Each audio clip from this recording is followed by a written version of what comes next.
What is a child custody evaluation, and should I ask for one in my divorce case? Hello, I'm Ed Hecht, and I'm a Georgia divorce and child custody attorney. I'm also a divorced single father of 2 children.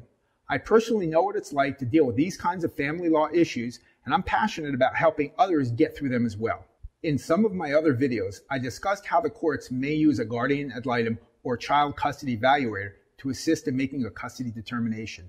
In this video, I'll talk about the use of a custody evaluator, and I encourage you to watch the video on guardian ad litem as well as my 5-part series on the 17 factors that judges may consider for making a custody determination. A child custody evaluation is typically conducted by a psychologist to assist the court in making a determination on the custody of a minor.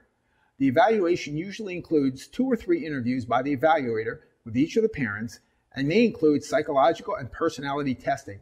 Also, with the exception of very young children, the children would typically meet privately with the evaluator for a couple of sessions.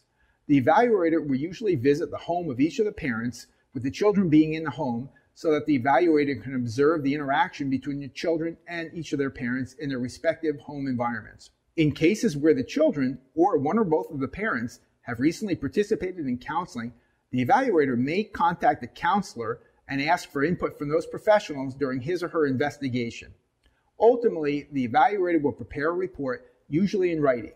The report will be submitted to counsel for the parties and to the court and will contain a summary of the evaluation process, any tests performed, and an opinion regarding what type of custody and parenting plan is, in the opinion of the evaluator, in the best interests of the children.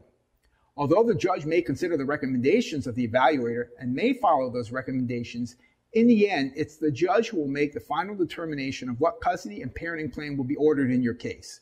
It's typically preferable for the parents to work diligently with their attorneys and the mental health professionals and/or mediators available to them in making their own decisions regarding custody and parenting time.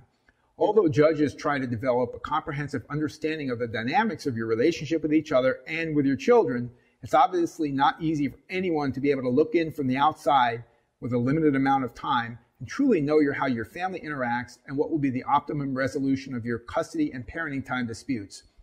So it's always best to set aside your personal issues with your spouse and focus on the best interests of the children and attempt to arrive at a mutually agreeable resolution of your custody and parenting time disputes rather than relying on a total stranger to set the parameters for your future relationship with your children. Another reason you're better off reaching a custody arrangement on your own is that child custody evaluations can be very expensive, ranging in cost from $5,000 to $10,000 or more. So you may be wondering if you should ask for a child custody evaluation in your divorce case. Ask yourself these questions. Number 1, can I afford a custody evaluation, understanding that it will likely cost $5,000 to $10,000 or maybe more to complete? Number 2, is there a possibility that my spouse and I can set aside our differences and work toward an amicable resolution to our custody and parenting time differences without using a custody evaluator? Number 3, are there significant mental or psychological issues for either parent that would require the expertise of a custody evaluator? Number 4, am I being stubborn, or am I really trying to work out a reasonable resolution to the custody and parenting time issues? By working with a competent attorney, you can weigh your options and determine whether you will need to obtain the services of a custody evaluator. I deal with this and other family law issues all the time in my practice, so call me at the number you see on the screen and we'll talk about your questions. You can also visit hechtfamilylaw.com and fill out the Contact Us form. Thanks for watching. I'm always happy to speak with you, and please click like or share if you're seeing this video on Facebook or YouTube so others will see this important information too.